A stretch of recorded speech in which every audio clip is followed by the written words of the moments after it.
তাহিরি হুজুর বলেছিলেন, মানুষ যখন মারা যায় নাকে দিয়া তুলা ঢুকাইব কত মায়া। নাকে দিয়া যেন পানি না ঢুকে, নাকের মধ্যে তুলা ঢুকাইব কত মায়া। কান দিয়া যেন পানি না ঢুকে, কানের মধ্যে তুলা ঢুকাইব কত মায়া।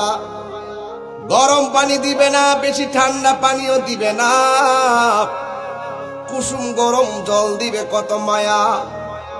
পুরাতন জামা পরাবে না, নতুন জামা কিনবে কত মায়া। আস্তে করে স্টিলের খাটের মধ্যে শোয়াবে কত মায়া।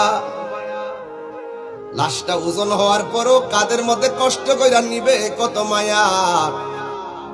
জানাজার মাঠে হাজার হাজার মানুষ নীরবে দাঁড়িয়ে থাকবে কত মায়া। কবরের মধ্যে আস্তে করে নিয়ে শোয়াইবে কত মায়া। বাঁশগুলো আস্তে আস্তে দে, চাটাইগুলো আস্তে আস্তে দে, মাটিগুলো আস্তে আস্তে দে কত মায়া। এই মায়ার বন্ধন কেবলমাত্র মুসলমান হওয়ার কারণে আমাদের সম্ভব হয়েছে।